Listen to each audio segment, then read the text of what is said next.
창세기 14장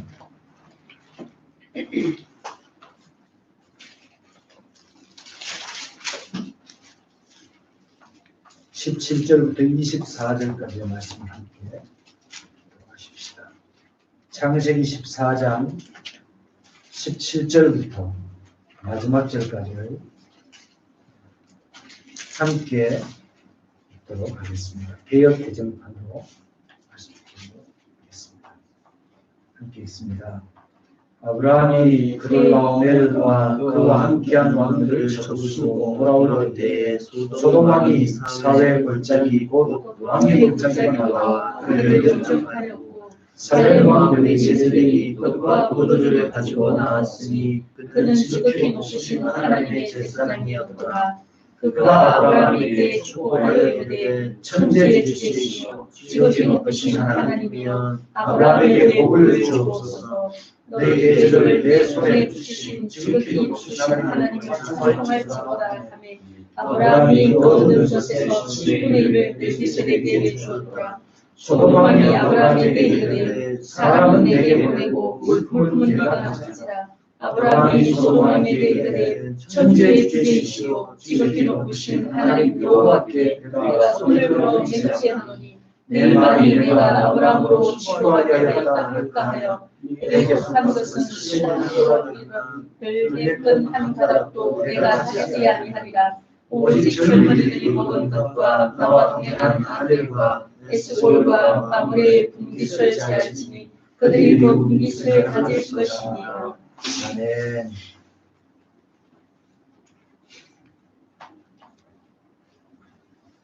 오늘 창세기 14장의 말씀을 보시고 말씀을 잠시 나누겠습니다. 지난주에 우리가 말씀을 보았을 때 아브라함이 흉년이 들어서 애국으로 내려갔던 사건들, 거기에서 아브라함의 실수를 하나님께 선으로 바꿔주시는 그런 모습을 봤고, 또 가나안 땅을 거주지를 선택하는 데 있어서 롯에게 선택권을 주어서 롯은 그때 당시에 찬란한 문명이 발달되었던 소돔과 고모라 그 지역을 선택을 했고, 이제 아브라함은 나머지 부분을 하나님께 약속받은 그런 장면에 대한 말씀을 보았습니다. 그래서 우리가 때로는 우리가 다른 사람에게 좋은 것을 내준다고 하더라도 하나님께서는 우리의 실수를 선으로 바꿔주실 수도 있고, 가장 황무지와 같은 그런 것을 우리에게 또한 가장 아름다운 것으로 바꿔주실 수도 있는 그런 분인 것을 우리가 분명하게 믿습니다. 그럼 우리의 삶에서 욕심내고 무엇을 더 가지려고 하는 것이 아니라 신실하게 그야말로 하나님만 바라는, 젖먹이가 유모만 바라보듯이 하나님만 바라는 그런 모습이 되지 않겠느냐 하는 그런 말씀을 잠시 보았습니다. 이제 오늘 성경의 말씀을 창세기 14장의 말씀을 읽다 보면 14장 1절에 이렇게 기록을 하고 있습니다. 당시에 시날 왕 아므라벨과 엘라살 왕 아리옥과 엘람 왕 그돌라오멜과 고임 왕 디달이 소돔 왕 베라와 고모라 왕 빌사와 아드마 왕 시납과 스보임 왕 세메벨과 벨라 곧 소알 왕과 싸우니라. 그래서 이제 시날 쪽 바벨, 옛날 이제 고대 바벨론이 있던 그 지역, 고대 바벨론, 그리고 우리가 창세기 11장까지 말씀을 봤습니다만 바벨탑을 쌓았던 그 지역이 있죠. 이 바벨론 지역에 있던 왕들이, 연합군들이 말하자면 팔레스타인 지역으로 이제 침공을 한 거죠.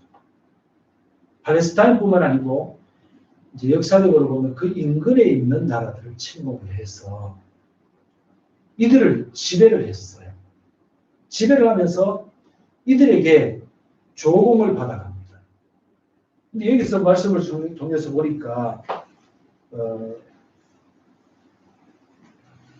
4절에 이런 얘기가 있어요. 그들이 12년 동안 그돌라오메를 섬기다가 이런 얘기가 나오죠. 섬기다라는 말은 어떤 의미를 가지고 있냐면 그 의미상으로 봤을 때 사람들이 신을 섬기듯이 섬겼다. 그 정도의 섬김을 얘기하고 있어요. 또 고대에는 어떤 한 나라가 다른 나라를 지배하게 됐을 때는 그 나라 또는 그 부족이 섬기던 신들을 다른 지역에 있는 나라들, 피지배국들이 섬기는 그런 일들이 이제 고대에 있었던 통치의 방법이었고, 또 정복의 방법이었고, 또 지배의 방법이었다. 이렇게 얘기를 할 수가 있습니다. 그러니까 소돔과 고모라 지역을 중심으로 한 그쪽에 있는 왕들이 바벨론 지역에 있는 그돌라오멜과 그들의 왕국들, 또 주변에 있는 왕국들을 그대로 섬기고 그들의 신들을 섬기는 그런 지경에 빠지게 된 거죠. 그렇게 섬기다가 4절에 보면 조금 전에 이제 이들이 12년 동안 그돌라오멜을 섬기다가 제 13년에 배반한지라. 이제 그들이 섬기다가 이제 더 이상 조공을 바치지 않고 그들의 신들도 섬기지 않고 이제 거기서 이제 벗어나게 되려고 전쟁을 벌이게 된 거겠죠. 전쟁보다는 그들에게 조공을 바치지 않는 그런 일이 있었죠. 그러니까 15절에 보니까 제14전에 그돌라오멜과 그와 함께한 왕들이 나와서 아스드롯 가르나임에서 르바 족속을, 함에서 수수 족속을, 샤웨 기랴다임에서 엠 족속을 치고 호리 족속을 그산 세일에서 쳐서 광야 근방 엘바란까지 이르렀으며 이들이 이제 전쟁을 일으켜서 다시 쳐들어와서 이들을 다시 지배하는 그런 일들이 일어나게 됐습니다. 그러면서 8절에 보면 소돔 왕과 고모라 왕과 아드마 왕과 스보임 왕과 벨라 곧 소알 왕이 나와서 시딤 골짜기에서 그들과 전쟁을 하기 위해 진을 쳤더니 엘람 왕 그도마 말이 잘 안 되네요.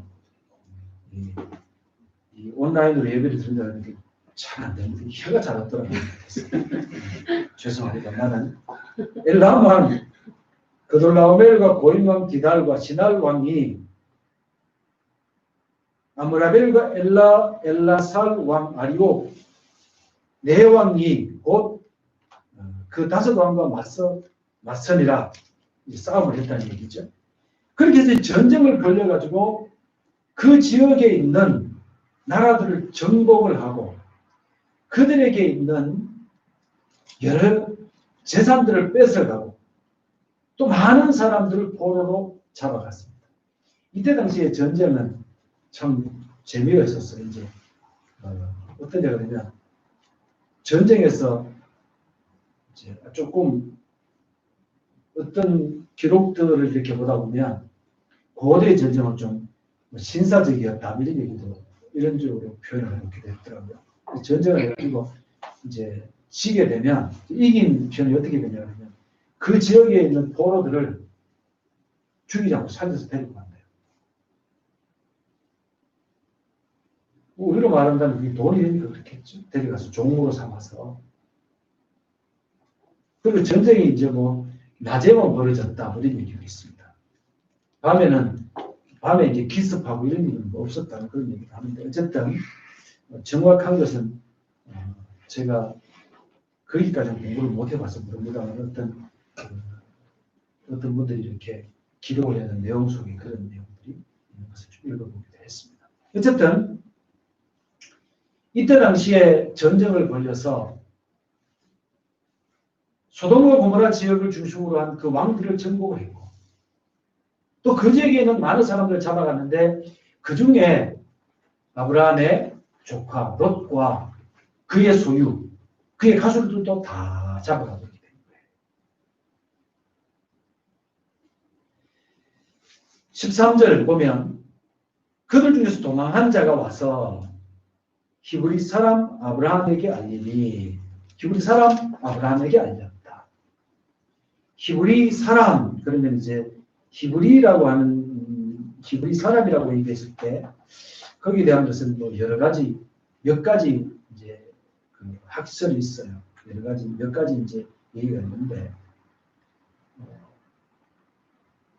우선 이 히브리 사람 그러면은 창세기 11장 12절에 나오는 헤벨 이제 아브라함 조상 중에 헤벨이라는 사람이 나오는데 이 사람과 연관되어서 히브리라는 말이 나왔다는 얘기가 있고 또 어떤 사람들은 히브리라고 하는 말이 이제 강을 건넜다라고 하는 뜻을 가지고 있다 하는 그런 얘기도 있습니다. 또 다른 한쪽으로 사람들의 얘기는 어떤 얘기가 있냐 그러면 이제 방랑자 우리로 말하자면 이게 좋은 의미로 쓰이지 않았어요. 좋은 의미로 쓰이지 않고 아주 그냥 방랑하는 그런 무리들 때로는 그게 이제 도적의 무리일 수도 있고 그런 의미로 쓰였다고 합니다. 어쨌든 이때 당시에 어떤 기록에 보면 히브리라고 하는 한 그룹이 있었는데 이들은 단순한 유목민이라고 하기보다는 큰 거대한 그룹을 형성하고 있었다고 해요. 거대한 그룹은 2,000명까지도 되는 그런 그룹이었다고 하는데 이들이 때로는 이제 옮겨다니면서 유목도 하고 하면서 고대에 있었던 그 고대의 왕국들도 그들을 함부로 대하지 못하고 때로는 고대 이제 그 왕들이 이들 이용도 했다고 합니다. 뭔 말이냐 그러니까 이들이 왕국의 한 지역에서 이렇게 목축을 하고 있으면 다른 나라로부터 침공하는 것을 어느 정도 막아주잖아요. 그래서 이들과 때로는 협조하기도 하고 어떤 때는 이들을 좀 명령하기도 하고 때로는 이들을 뭐랄까요 그 나라에 어떤 관직 같은 것을 줘서 그 나라에서 이제 한 부족으로서 옛날에 우리도 이제 그런 것이 있었죠. 옛날에 우리 고대의 이제 우리나라의 역사들도 보면 이제 왕들이 있었지만 각 지역에서 이제 아주 유명한 사람들이 있었어. 이들의 부족들이 굉장히 큰 힘을 가지고 있었고 또 지금은 좀 그렇게 많이 옅어졌습니다만은 과거에도 우리가 불과 몇십 년 전까지만 해도 보면은 각 지역에서 유지라고 하는 사람들 보면 이 사람들이 뭐 그 관에서 뭐 시장이고 또 군수이고 이런 사람들도 와가지고 이 사람들하고 이렇게 잘 관계를 맺지 않으면 그 지역에서 잘 버텨내지 못할 그런 일들도 종종 있었죠. 어떤 그런 뿌리로도 우리가 좀 이해를 해볼 수가 있었죠. 어쨌든 히브리라는 말은 어떤 그런 얘기를 가지고 있습니다. 어쨌든 히브리 사람이었던 이제 아브라함이 조카 롯이 잡혀갔고 또 소돔과 고모라 지역에 있는 사람들이 이렇게 잡혀갔다는 얘기를 듣고 집에서 길리고 연습한 용사들이죠. 용사 318명을 거느리고 밤에 그돌라오멜과 그 연합군들을 습격을 합니다. 습격을 해서 전쟁에서 승리를 하고 난 다음에 모든 재산과 재물들과 또 사람들을 다 찾아가지고 이제 돌아오는 그런 장면이 나오죠. 이렇게 생각해 보면 그돌라오멜과 연합군 그러면은 뭐 1, 2천 명 가지고 오진 않았을 텐데 아브라함이 318명을 데리고 와서 습격을 해서 뺏어왔다. 우리 생각해보면 아브라함의 용맹에 대한 얘기를 할 수 있고 뭐 어떤 작전에 대한 얘기도 할 수 있고 할 수 있겠지만 이것을 떠나가지고 하나님의 은혜라고 하는 부분을 생각해 볼 수 있겠지. 하나님의 은혜. 우리는 하나님의 은혜로 사는 사람들이죠.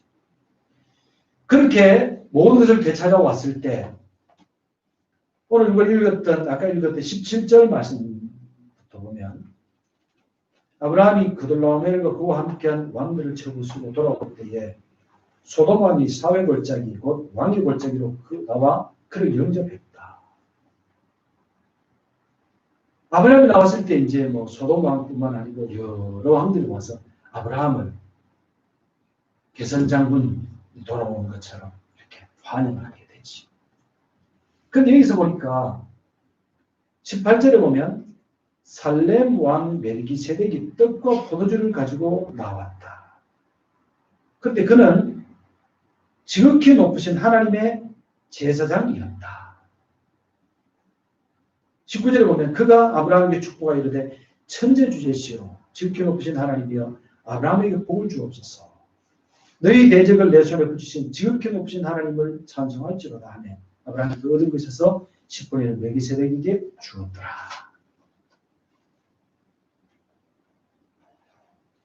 여기서 이 부분을 우리가 조금 말씀을 좀 보고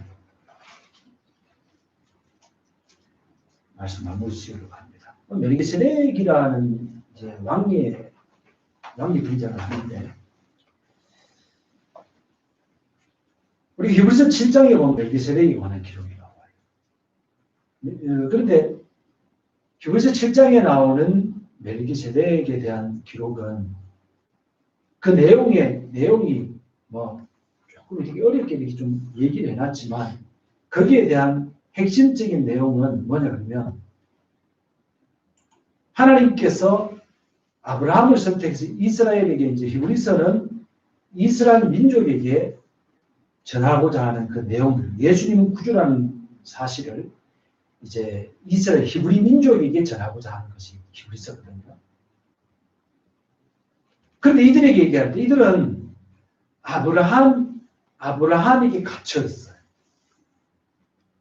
아브라함이 어떤 중요한 분인가 하는 것들은 여기 익히 다 알고 있고 또 앞으로 배워가야 될 부분이기 때문에 아브라함을 제가 절대로 또 폄하해서 그렇게 얘기하는 건 아닙니다. 굉장히 중요한 분이고 또 그분이 아니면 우리에게 이제 그 메시아의 족보가 그분에게서 나왔기 때문에 굉장히 중요한 믿음의 본을 보여줬던 분이고 그 부분들을 우리가 좀 나중에 또 말씀 점점 더 배워가면서 이해를 할 줄로 생각을 하고 어쨌든 히브리서 7장에 나오는 그 내용들은 어떤 거냐면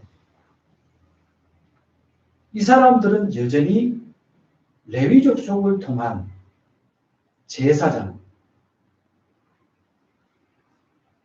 그들을 통한 제사위를 통한 구원 이런 것이 이렇게 아직도 그렇게 머물러 있는 거예요.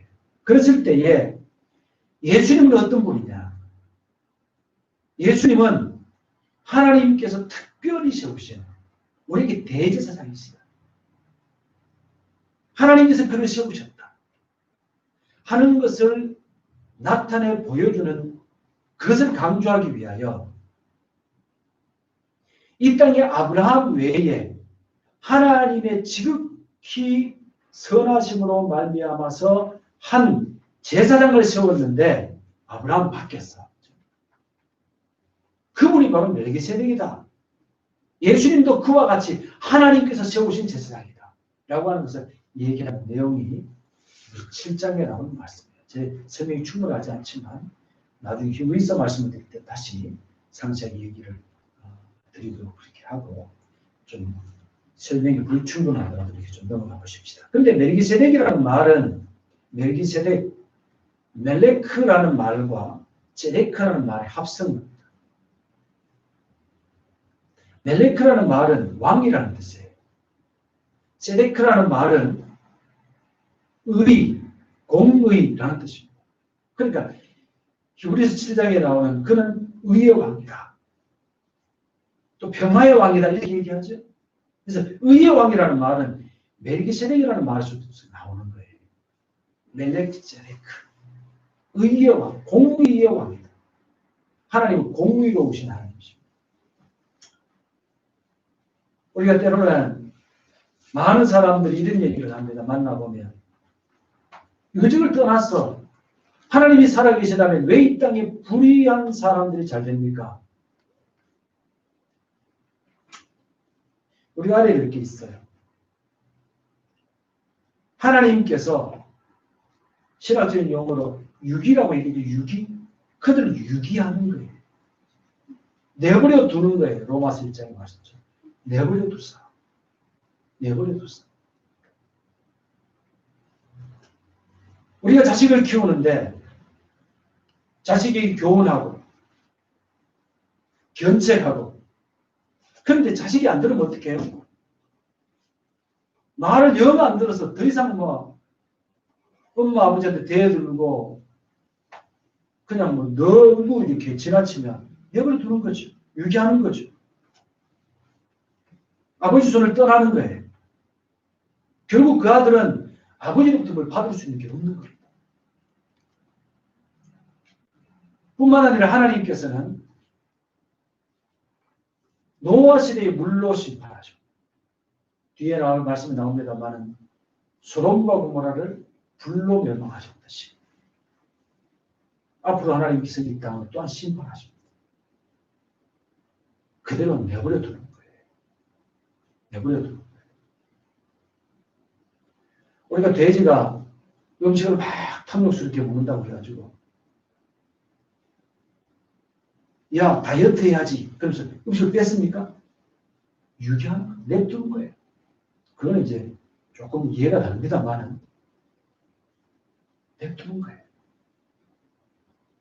자, 또 우리가 조금 전에 말씀드린 히브리 7장에 나오는 멜기세덱에 대해서 얘기하면서 그는 의의 왕이요 평화의 왕이다 이렇게 표현합니다. 평화의 왕, 이 말 어디서 나왔느냐? 여기서 보니까 살렘 왕이라고 얘기 나오죠. 살렘 왕. 샬렘, 살롬 같은 어근을 가지고 있습니다. 이게 바로 평화라고 하는 것이에요.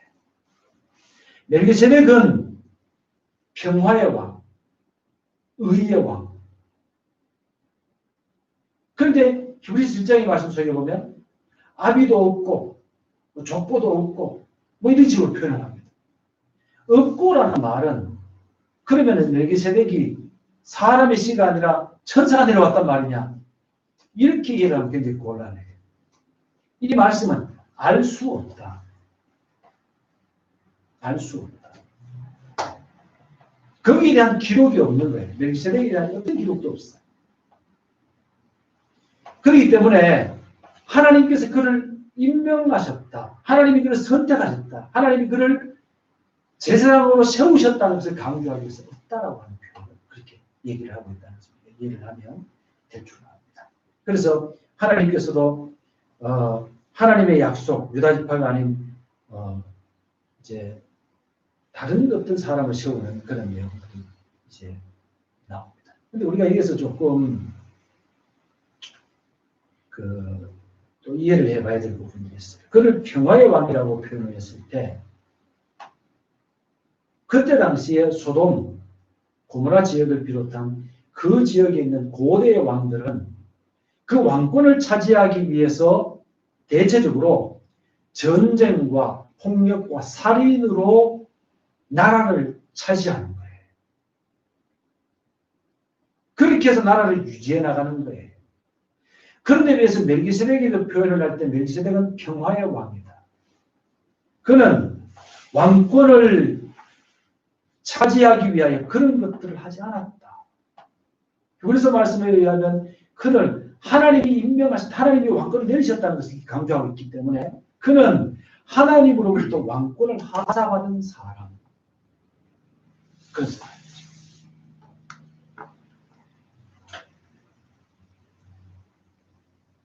이 시점에서 우리가 한국 교회를 생각해 봅니다. 한국 교회는 평화를 유지해야 되죠.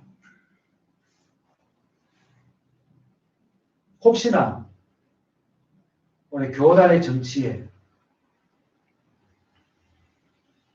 또는 목회를 한다고 해서 어떤 목적을 이루기 위하여 사람을 힘들게 하고 사람을 죽이는, 칼로 죽지는 않지만 사람의 가슴에 비수를 꽂는 그런 일들이 한국에 사라져야죠. 그런 것들이 없어야죠.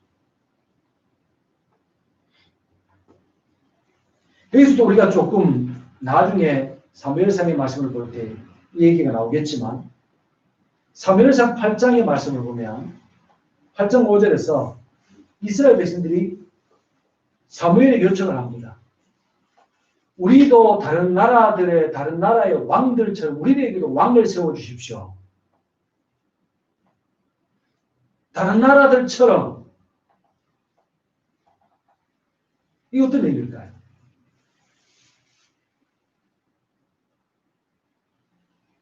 멜기세덱이 살고 있는, 아브라함이 살고 있는 이 시대에 다른 왕들이 왕권을 차지하기 위하여 전쟁과 폭력과 살인으로 차지했어요.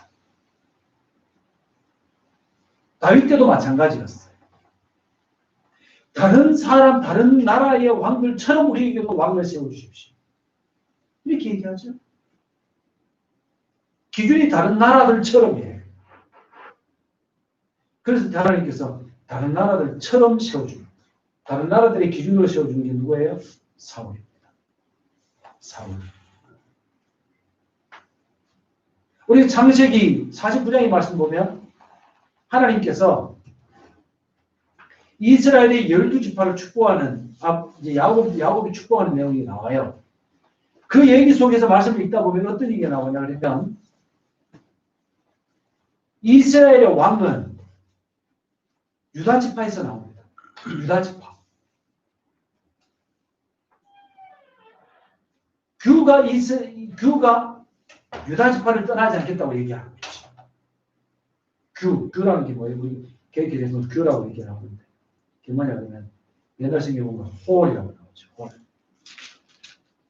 미스 코리아 진이 되면 이제 이렇게 지시본 같은 거라 그러죠. 홀, 규 이걸 들고 다니죠. 왕권을 상징하는 거지. 그래서 이스라엘의 왕은 유다지파에서 나오는데 하도 이스라엘 사람들이 다른 나라들처럼 왕을 세워주십시오. 그러니까 유다지파가 아닌 베냐민 지파에 사울을 세워주죠. 실패할 수밖에 없는 것이죠. 어쨌든 이제 이 멜기세덱에게 돌아가서 멜기세덱에 대한 기록을 우리가 봤을 때 멜기세덱은 의의 왕이었다. 평화의 왕이었다.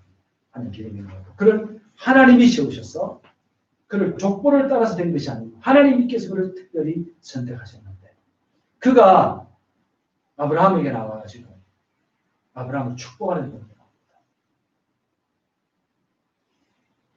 그리고 이 멜기세덱이 가지고 나온 게 있죠.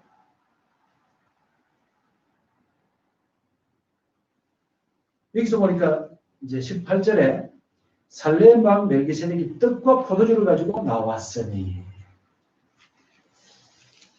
물론 이때 당시에 그 굶주린 또 배고픈 사람들을 위해서 떡과 포도주를 가지고 나왔다 이렇게 얘기할 수 있겠지만 여기서 또한 우리가 상징하면서 조금 이렇게 아련하게 생각해 볼 수 있는 것이 예수님의 사역과 관련해서 예수님의 마지막 만찬상에서 예수님께서 떡과 포도주를 주신 그것과도 우리가 조금 이렇게 아련하게 겹쳐볼 수 있는 그런 내용이 여기에 기록되어 있습니다. 어쨌든 아브라함이 멜기세덱으로 축복을 받고 멜기세덱에게 아브라함은 11조를 드리는 이제 내용이 나옵니다. 11조를 바치는 내용이 나옵니다. 이 11조에 대한 얘기가 또 나왔기 때문에 오늘 우리가 이 본문은 분명히 11조나 또는 헌금에 대한 얘기가 아니에요. 그렇지만 11조에 대한 얘기가 나왔기 때문에 11조에 대해서 간단하게 조금만 제가 설명을 드리고 넘어가는 것이 좋을 것 같아서 이 부분을 좀 얘기를 하려고 생각합니다. 이 11조와 예수님은 11조에 대해서 어떻게 생각했겠느냐, 그리고 바울 같은 경우는 이 헌금에 대해서 어떻게 생각했겠느냐라고 하는 것을 간단하게 설명을 좀 하고 넘어가겠습니다. 왜냐하면 이런 부분들을 우리가 좀 설명을 하고 넘어가야 또 뒷부분에 가면 헌금에 대한 얘기가 나오지만 그것도 언제 얘기가 나올지 모르니까 간단하게 설명을 하고 넘어가는 것이 좋을 것 같습니다. 예수님 당시에 사람들 11조를 굉장히 철저하게 했습니다. 이때 당시에 랍비들의 문서들과 또 여러 가지 문서들을 참조를 해보면 특별히 이때 당시에 제도화된 것들이 이스라엘 땅에서 정착했던 정착민들은 철저하게 11조를 들 의무가 있었던 것 같아요. 그런데 비해서 디아스포라, 이스라엘 밖에 있는 사람들, 이런 사람들에게는 11조의 의무가 지워지지 않았던 것 같습니다. 그런데 디아스포라들 중에서도 나는 하나님께 꼭 11조를 드리겠다라고 생각했던 사람들은 11조를 모아놨다가 예루살렘을 방문할 때 그것을 가지고 와서 하나님께 드렸다라고 하는 기록들이 곳곳에 나와 있습니다. 우리가 마태복음 23장 23절을 보면 예수님께서 말씀하셨을 때 너희들이 박하와 배양과 근처의 11조를 하나님께 드리지만 의와 임과 신은 버렸도다 라고 바리새인들을 책망하시는 내용들이 나옵니다. 더 중요한 건 의와 임과 신은 버렸다, 이렇게 얘기를 하고 있습니다. 의와 임과 신, 책망의 핵심은 정의와 자비와 믿음을 저버렸다. 그래서 예수님께서 그 예물에 대한 예물의 강조점을 두신 것이 아니라 11조의 강조점을 두신 것이 아니라 그 강조점이 정의와 자비와 믿음에 예수님의 초점이 있다는 것을 우리가 조금 이해를 하고 넘어가면 좋을 줄로 생각합니다. 특별히 마태복음 23장 23절의 말씀 속에서 우리가 이해를 해야 될 것은 예수님의 강조점은 11조 연속성에 대한 강조점이 아니에요. 또 여기서 예수님이 강조하신 강조점은 율법의 성취에 예수님의 강조점이 있다는 것도 우리가 좀 이해를 해야 됩니다. 우리 예수님을 이해를 할 때에 예수님은 율법을 어떻게 성취하셨느냐라고 하는 것을 우리가 예수님을 보는 관점 중에 중요한 관점으로 봐야 될 부분 중에 하나라는 것을 우리가 이해를 해야 됩니다. 그런데 예수님께서 너희들이 이것도 행하고 저것도 행해라, 11조도 하고 그 다음에 더 중요한 것도 해라 라고 하신 그 말씀 속에 우리가 가만히 생각해보면 예수님께서 11조를 용인하셨다, 예수님이 그것을 용인하셨다, 이렇게 얘기할 수 있는데 여기서 우리가 좀 예수님이 11조를 용인하신 듯한 얘기 속에서 우리가 좀 생각해 봐야 될 것이 있어요. 11조 제도가 예수님이 세우신 교회의 영원한 제도로 유지되어야 된다고 하는 의미가 아니라는 거예요. 주님께서 그렇게 강조하는 내용이 아니라는 겁니다. 예수님의 강조점은 예수님의 지상사역의 성격과 목적, 다시 말하면 구약의 율법을 성취해야 하는 것을 목적으로 삼고 그것이 주님의 사역인 것을 우리가 조금 이해를 하고 넘어가야 된다. 그렇다면 바울의 관점은 어떤 것이었겠느냐? 바울은 선교 사역을 위해서 1차, 2차, 3차 선교 여정을 여행을 하면서 그에게는 많은 물질이 필요했습니다. 또 선교 사역을 위해서 많은 물질을 독려하는 내용들도 굉장히 많이 나옵니다. 이 물질들은 갈라디아서 6장 6절, 디모데전서 5장 17절, 18절 말씀 속에 보면 그때 당시에 교역자들, 교사들을 지원하는 데 사용이 되었고 로마서 12장 13절, 고린도서 9장 1절 이후의 말씀 속에 보면 구제를 위해서도 이 물질이 필요했습니다. 또 가난한 이제 성도들의 구제를 위해서 필요했고 또 교회 밖에 있는 가난한 사람들을 위한 구제를 위해서도 이 물질이 필요했습니다. 그래서 바울은 그의 사역에서 중요한 이제 사역의 중심적인 것은 아니지만 사역의 한 방법으로서 헌금을 거두는 것이 바울의 사역을 위한 방법의 일환으로 바울이 강조했던 내용들이 이제 나와 있습니다. 바울의 전략 중에 하나였다. 사역을 계속해 나가기 위해서는 이제 헌금을 거두어드리는 것, 이것이 굉장히 중요한 사역 중에 하나였다라는 것을 우리가 조금 이해를 하면 좋을 줄 압니다. 마태복음 아까 우리 말씀을 잠시 얘기했던 마태복음 23장 23절에 나오는 이것을 이제 배경으로 이렇게 설명을 연구를 해보면 그때 당시에 바리새인들과 또 율법학자들은 그들이 마치 율법의 감시자 같은 역할을 했던 사람들이에요. 요즘 혹시나 우리들 속에서 듣는 사람은 없겠죠. 교회 안에서 율법의 감시자 같은 그런 얘기들이나 그런 말들이나 이런 것들이 굉장히 좀 위험한 겁니다. 그때는 바리새인들이 그랬습니다.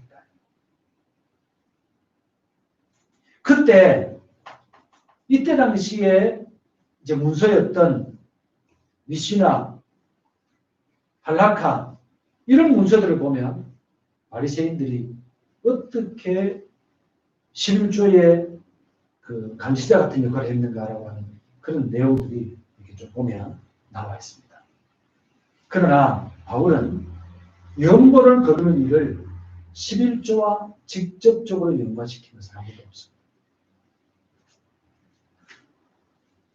바울이 사용했던 용어들을 보면 고린도전서 16장 1절 2절 보면 로게이아 이 단어부터 시작해서 제가 이 헬라어가 옛날에 배워가지고 계속 안 써먹어가지고 잘 읽지도 못해요. 그런데 몇 가지 단어들이 나옵니다. 아프로테스, 카리스, 코이노니아, 디아코니아, 유로기아 뭐 이런 얘기들이 나오는데 뭐 성경 구절을 제가 이렇게 제시하지 않겠습니다만은 그런데 이런 바울이 연구하는 그리고 헌금하는 그런 부분에 대해서 얘기를 하면서 여기서 사용된 단어들의 뜻을 보면 예를 들어서 로게이아 같은 경우는 순수하게 베푸는 호의적인 은혜, 선물, 구제 이런 의미를 가지고 있는 단어예요. 아프로테스라는 말은 로마서 12장 8절, 고린도후서 1장 12절, 8장 2절, 고린도후서 9장 11절, 13절 여기에 쓰여있던 단어들인데 이 단어들은 열린 마음에서 나오는 자비 그러니까 11조 헌금 의무적으로 해라. 이거 하면 복 받는다. 이렇게 얘기하는 것이 아니라 단어들을 이렇게 썼다는 거예요.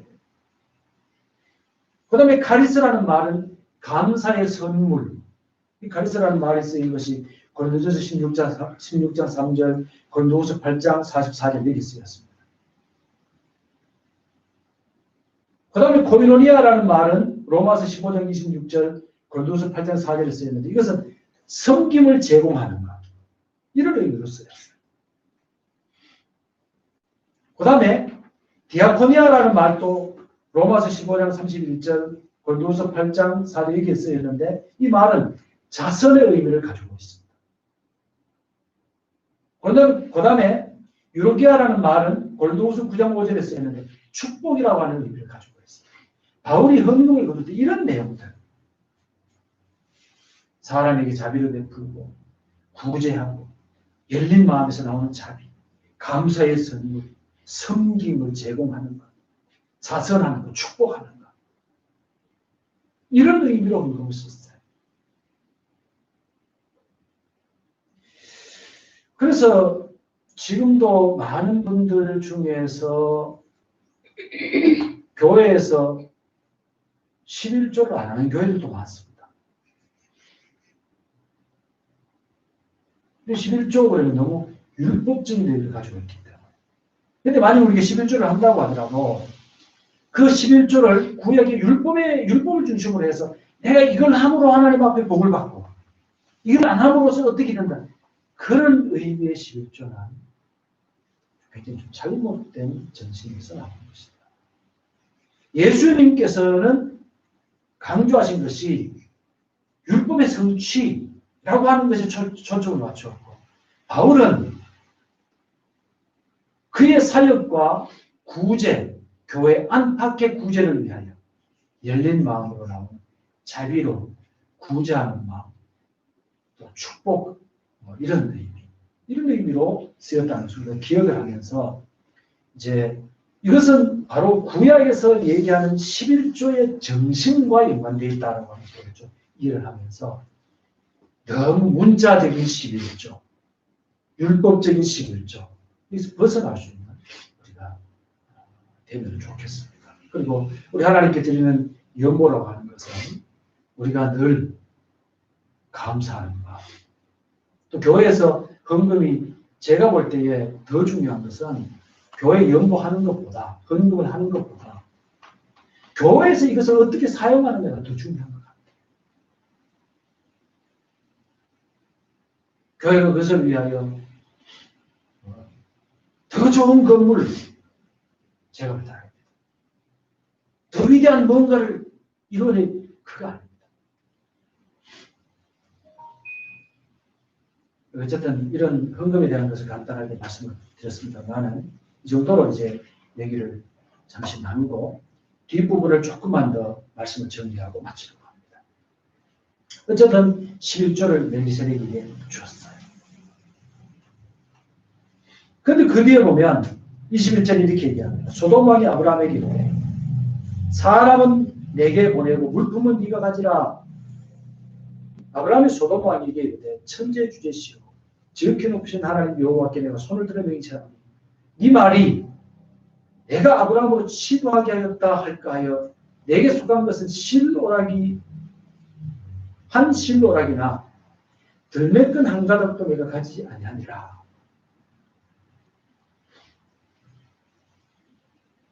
아브라함은 아주 단호하게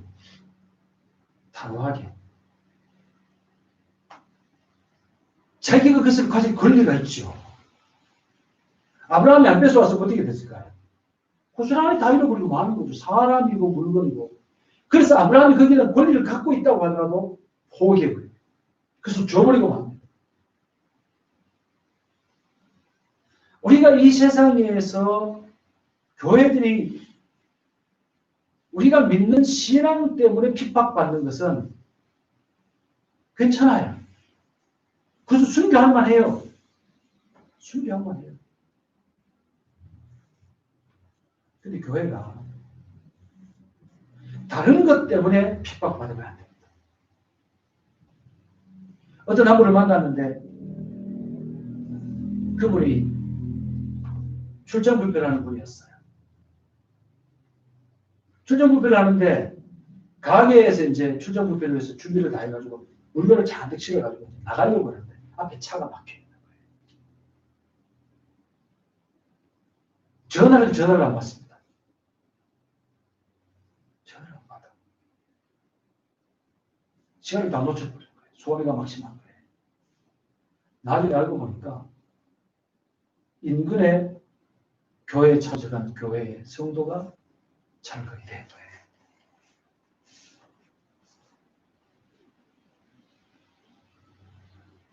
그분이 얘기합니다.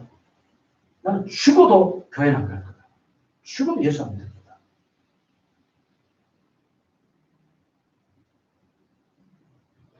우리가 이 땅에 사는 사람들에게 어떤 마음을 가지고 살아야 될까요? 우리가 예수님을 믿는 믿음 때문에 죽을 수 있습니다. 핍박받을 수 있습니다. 근데 믿음이 아니라 사람을 불편하게 하는 것 때문에 어쩌면 그리스도인들의 잘못된 작은 습성이나 하나님을 믿기 때문에 하나님 다 용서해 줄 거라고 하는 그런 잘못된 생각들 때문에 어쩌면 우리의 행동 하나가 주님이 바리새인들을 청할 때 너희들이 천국 문에 가로막고 서서 너희는 또 들어가지 않고 들어가는 사람까지 방해한다고 말씀하신 거죠. 그런 행동이나 그런 모습이 되면 안 되잖아요.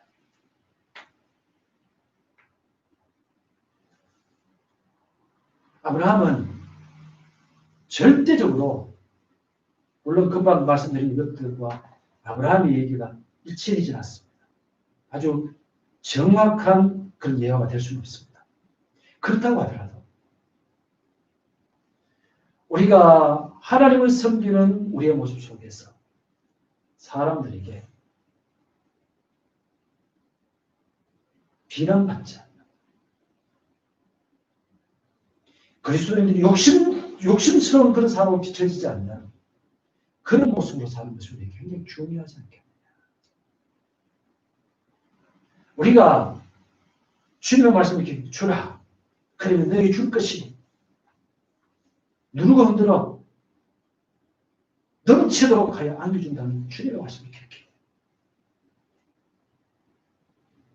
양보하고 주어. 우리의 선택은 어떻게 하면 주님이 기뻐하신 일을 할 것인가? 어떻게 하면 사람들로 하여금 주님께 오는 길을 막지 않을 것인가? 지금 코로나 사태 때문에 많은 사람들이 주님의 교회를 욕하고 있습니다. 교회를 나간다 그러면 일단은 우리가 그런 걸 경험하잖아요. 밖에서 사람들 만나면 바이러스 취급합니다. 가까이 못 오게 합니다. 이럴 때 우리가 어떻게 해야 될까요? 조금 더 생각해보고 조금 더 신중하게 행동을 하고 사람들에게는 사람들 우리를 그렇게 취급한다고 해서 아주 기분 나쁜 표현 그렇게 할 필요 없어요. 혹시라도 지금 이런 사태가 일어난 것이 우리들이 누가 어떻게 해서 이런 일이 일어났다 그 사람을 욕하기 전에 우리가 행동하는 것들 혹시라도 그런 모습이 없는지를 생각해보고 반성하고 사람들로 하여금 주님께로 돌아오는데 조금이라도 걸림돌이 있다면 그런 것들을 제거하고 우리가 선한 마음으로 사람들을 대할 수 있는 그런 우리의 모습이 되었으면 참 좋겠습니다. 아브라함의 믿음의 자체를 따라가는 우리 모두에게 아브라함에게 허락하신 그 복들이 우리의 삶에 넘쳐지기를 예수님의 이름으로 축복합니다. 아멘. 우리